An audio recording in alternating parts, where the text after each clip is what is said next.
Jesus knew he had to die. He knew it was inevitable, right? And he knew that his death would validate, verify, and reinforce the message of his life, which was, in a way, very much, there must be some things in this life worth living for, fighting for, and even dying for. And in a sense, right, his death was a healing process. Why? Because according to the narrative, 30 days later, he comes back, demonstrating for all time what? What I'm about to suggest was core to Plato's message. This apparently physical world that we seem to inhabit is an illusion. There is no death, because there is no life in the physical realm. The real life is somewhere else. Plato.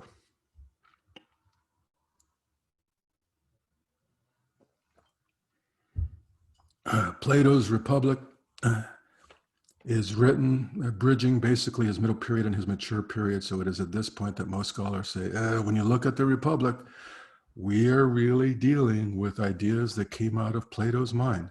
All of this trippy stuff, almost all of that really seems to be Plato. Certain seeds were planted in Plato's expansive imagination by Socrates, like the soul. But even Socrates, even at the end, right, when he intimates that maybe he believes his soul is going to outlast his body, at least long enough to say, whoa, lo and behold, I'm actually healed. It's Plato. It's Plato who gives the Western tradition for all time a full-blown imagination of what an eternal soul might actually consist of. So Plato's Republic. The Republic begins with Socrates and a couple of guys walking on a dirt road. Oh crap! Ivan's trying to get in. I hope he hasn't been waiting for the last half hour. Ivan, did you have to wait long? Sorry about that. We took a vote and most people said, "Nah, don't let him in." Oh, sorry. Ivan's like, I don't appreciate your old man humor. Thanks very much. So, Ivan, I can't tell what kind of a cap that is, man. Is it? It's not a Dodger cap, is it? Oh, yes. All right. See, Ivan, did you? All right. Ivan is obviously, you're a little late, but he's a scholar. He's a scholar and a gentleman. He just flashed me his Dodger cap, right? No, I was in the class earlier. And my laptop just died. Oh, okay. Yeah. Yeah, I believe you. All right. Yeah. So by flashing me his Dodger cap, right? I assume he understands that I'm a hardcore Dodger fan. Why? Because I believe in righteousness, right? That's why. So Ivan flashes me his Dodger cap because he's telling me what kind of grade he wants, right? What does he want? He wants LA. That's right.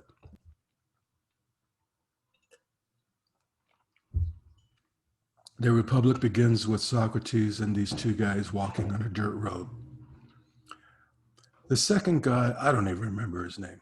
He appears a few times throughout the Republic, but the other guy that Socrates is walking down this road with is a guy who appears with regularity throughout the Republic, and his name is Glaucon. Yeah, crazy names. Glaucon, Glaucon. As it turns out, Glaucon in real life was one of Plato's younger brothers. Okay, he was also a member of when he got to be old enough, right? He got to hang around with Socrates and Plato was like, my little brother, go stand over there. Don't tell anyone we're related, you little. So they're walking down the dirt road, and this young guy Glaucon, right? So, something occurs to him. So he turns and he asks Socrates this question. And if it wasn't for Glaucon just turning and asking Socrates this seemingly simple question, Glaucon probably would never be remembered. But because he asked him this question, Glaucon goes down in history. He turns to Socrates and he asks him, Socrates, he says, what is justice? About 5 days of dialogue and 900 pages later, depending on your version of the Republic, Socrates explains in various ways with various stories and parables and examples how one might approach the inquiry, the exercise of finding out what justice is. But he never gives a definitive answer. He never says, this is justice. Take down notes. These are my 10 keys to justice. You got it? Uno, dos, tres. No, he doesn't. He doesn't do this. He never defines it in the whole book, right? You can look real carefully, right? Even in the liner notes? No. In a footnote? No, right? Invisible ink? It ain't there, right? So why the hell? What's the big deal? What's the big deal about this book? First, I want to give a proper introduction. You can see in our module, I think right after the PowerPoint, there is a lecture by one of the world's great scholars of Greek philosophy, particularly Plato. I really like his lectures personally. Stephen Smith from Yale University. And Professor Smith from Yale University, his course in political philosophy, which begins a little bit before Plato, but there's a couple of important Plato lectures. This is via the Yale Open Course, so certain universities like Yale, I think Michigan is another one, certain others, they have some of their courses which are available online for free.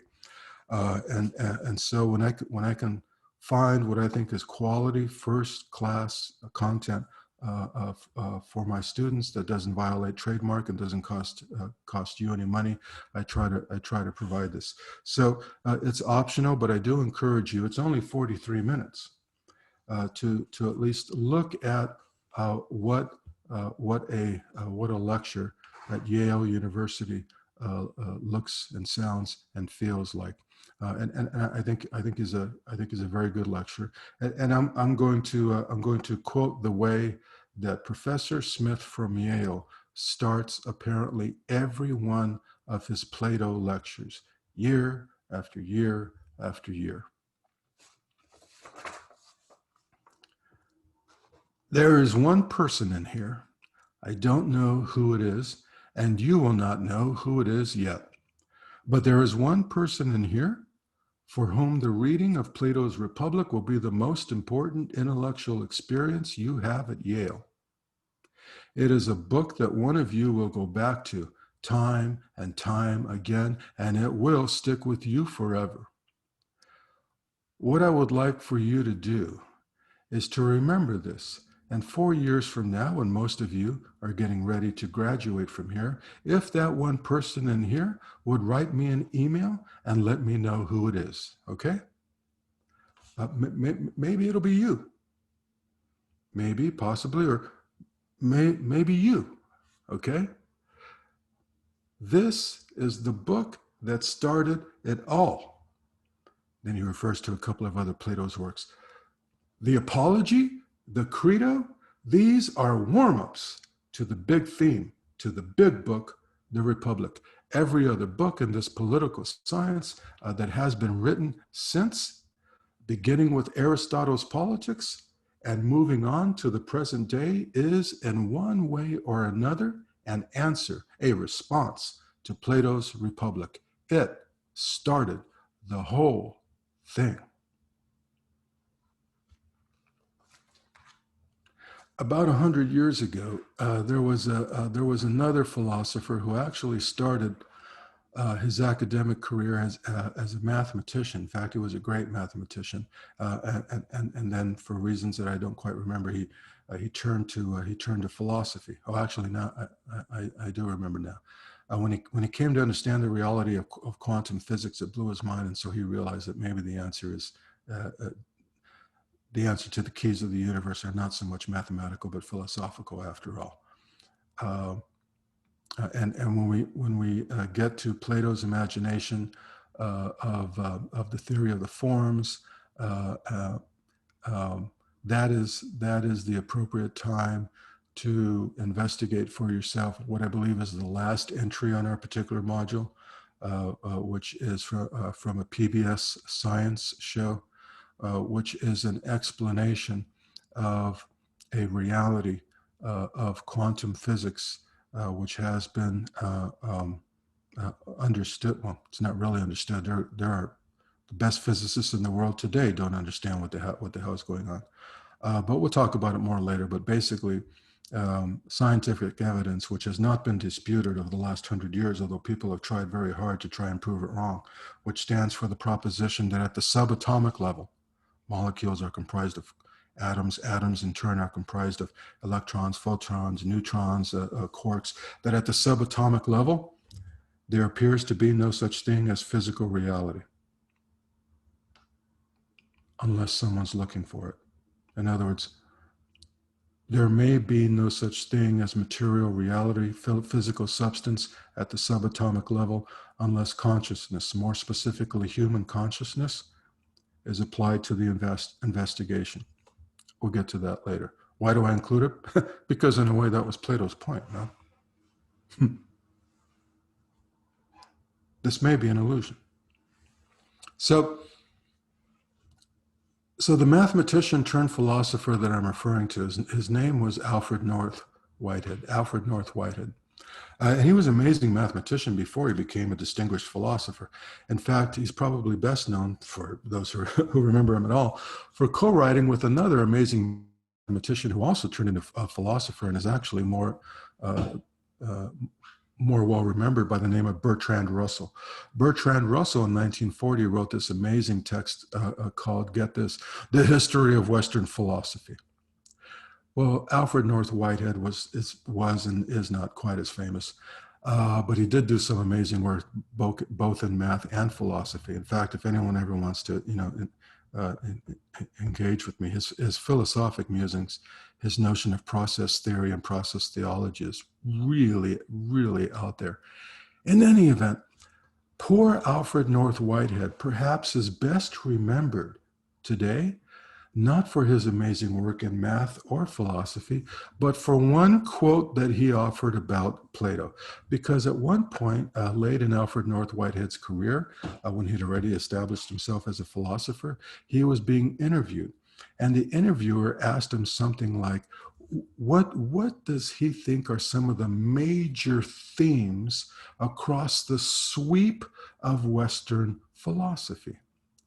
And he thought about it for a moment, and his answer was along these lines. I'm paraphrasing. He said, I believe that in the final analysis, all of Western philosophy consists of merely a series of footnotes to Plato. All of Western philosophy is merely a series of footnotes to Plato? You kidding me? Aristotle, footnote 175 on page 89. John Locke, footnote 598 on page 1482. Right? Stephen Smith says basically the same thing. Everything ever since has been some type of response, some type of answer to a question that Plato raised in one book, The Republic.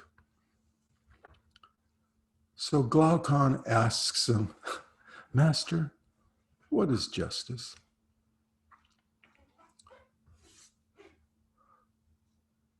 So Socrates says,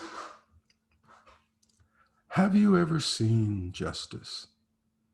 And Glaucon's like, well, I'm not sure. I mean, I think I've seen goodness, and I think I've seen the opposite. Have you ever seen a just society? Socrates asked me. Well, no, I think we're trying.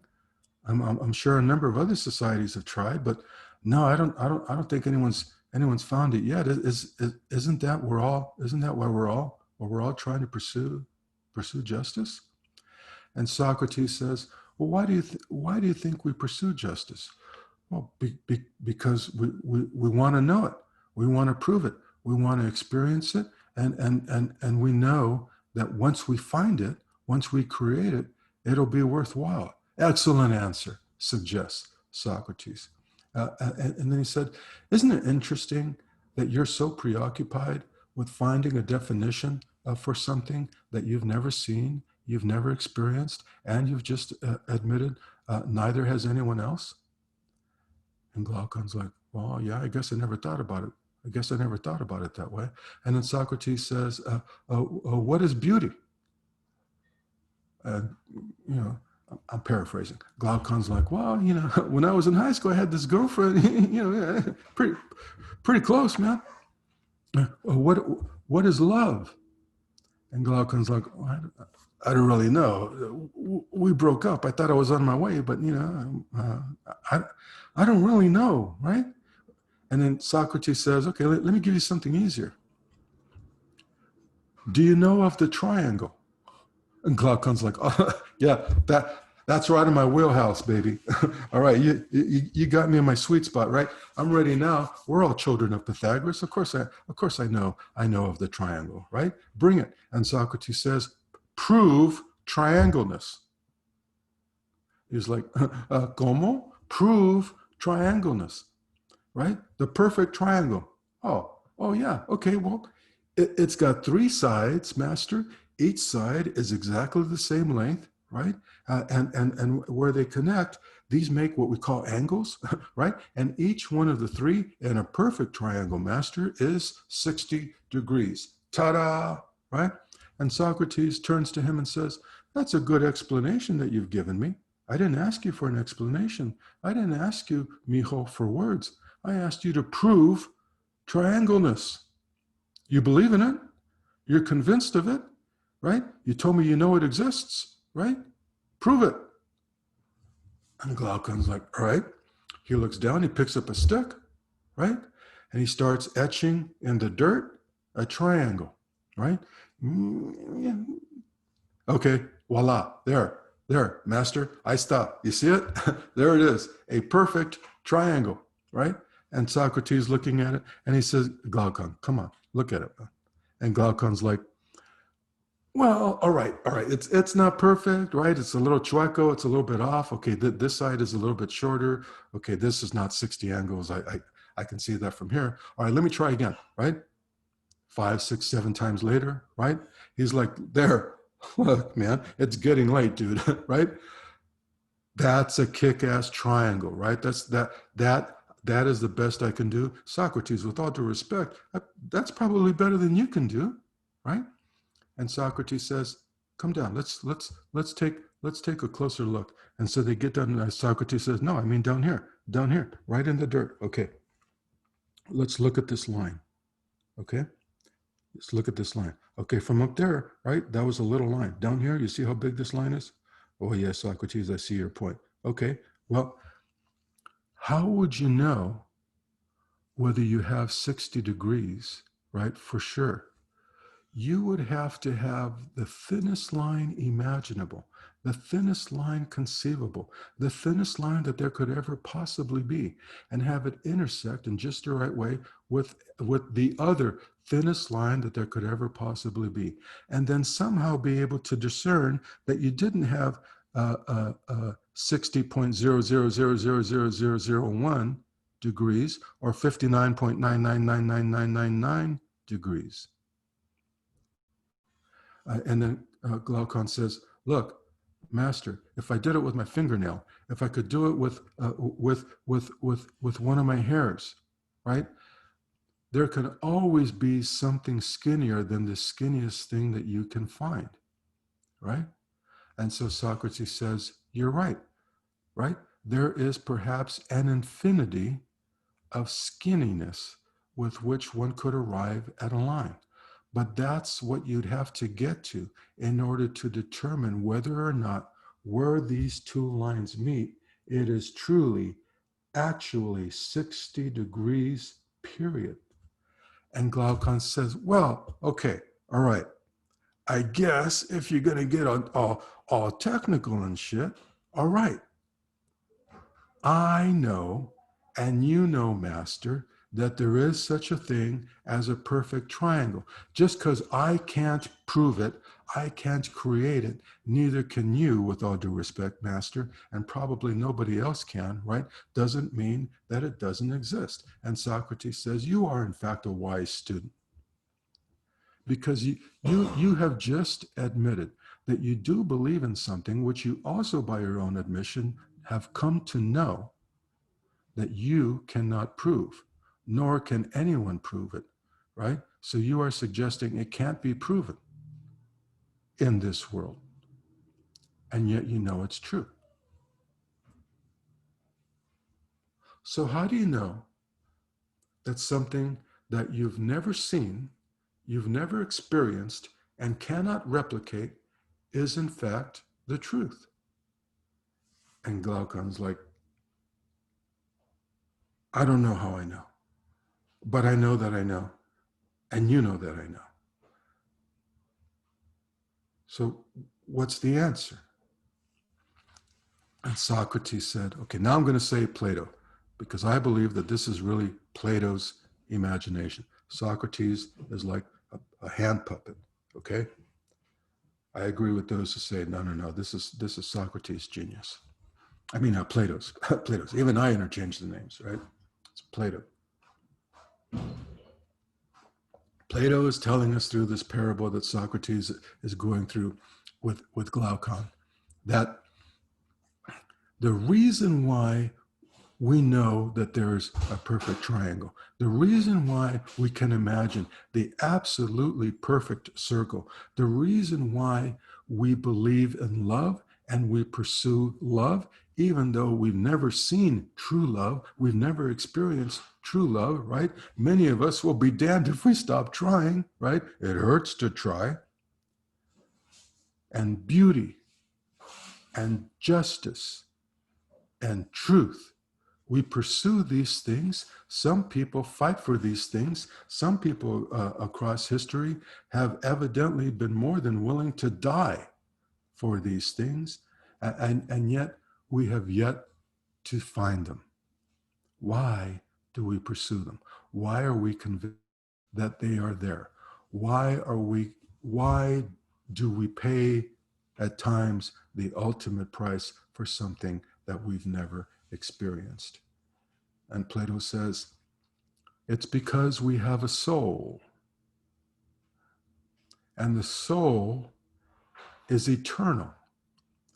The soul existed before our physical manifestation. Our soul is going to persist beyond our physical death and go back to where it came from.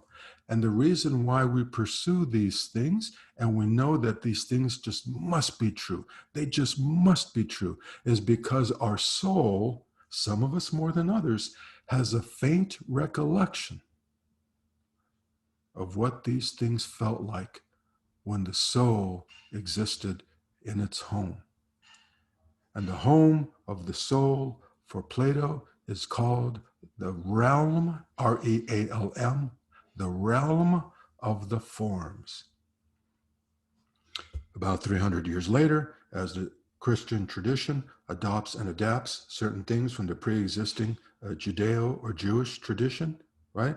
Let me suggest the possibility that they also inherit and incorporate through a number of theologians like Augustine, who we will talk about perhaps next week, Plato's imagination of a realm of forms, which is where true existence is. This is not a true existence. This is not the worthy existence. The true world is up there. It's where the soul belongs, where the soul came from, where the soul goes after we die. And in the Christian tradition, it is renamed, of course, heaven. So for many of my students over time, to be able to at least have a placeholder, right, in your mind, in your consciousness right now for this investigation, if the word heaven allows you to play with these ideas with greater facility, go for it.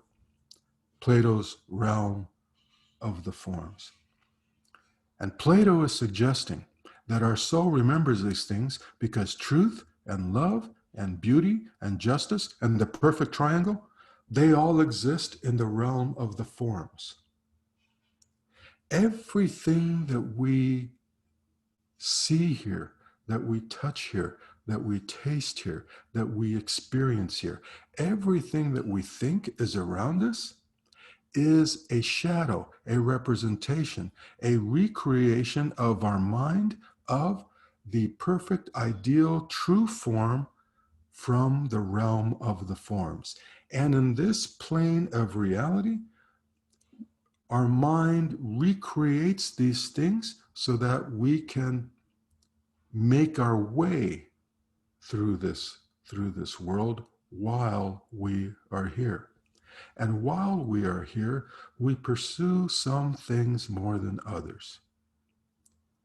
And the things that we pursue the most are those things which find their origin and their emanation and their eternal perfect existence in the realm of the forms. That is what Plato has done to his master Socrates' little seed of a soul, which is essentially limited to our psyche.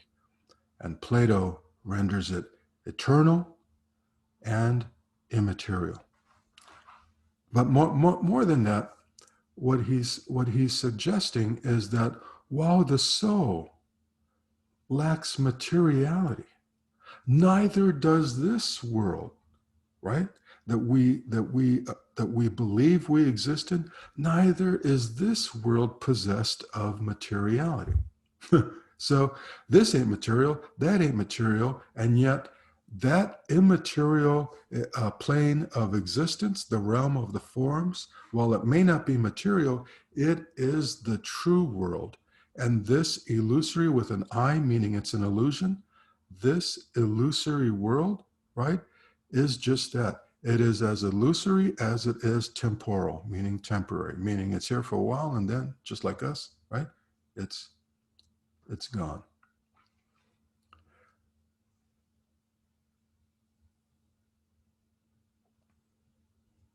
So everything in the Republic, everything really that comes after the Republic for the remainder of Plato's work is necessarily an aspect, a piece of the construct, a result, a consequence of this metaphysical vision. Once Plato commits himself to this, right, then everything else follows. The most fundamental truth of the universe is that the true world exists somewhere else. And the reason that we are here is to try and taste. He used the term participate. Can we somehow participate, right? Because immaterial things can't really touch each other, right? Can they experience each other? Can they participate, right? Can they participate in each other's beauty, right? That's what Plato's saying, right? I mean, even we know that we are not solid beings, right? This laptop ain't solid. The screen ain't solid, right? Nothing is solid, right? Because you can take any apparently solid object, right, in the physical world, right, and you expose it to a microscope. Okay, it would have to be an electron microscope because you'd have to get to the atomic level, right? But there is space between atoms, right? There are neutrinos, subatomic particles. There are neutrinos, billions of them per second being emitted by the sun, and they are flying through the earth, and they are flying through our bodies, right? And it doesn't bother. We never feel them, right? None of few of our atoms ever interact with them. You know why? Because there is so much space between our atoms that the neutrinos pass right through, and our atoms almost never detect them. That is how vacuous, how porous, right, even physical stuff is in this world. And Plato is suggesting 2,300 years ago, this may be an illusion, but what is real, What is real is our consciousness. And our consciousness, right, is our attempt to make sense of this world when our soul is used to something, frankly, more glorious.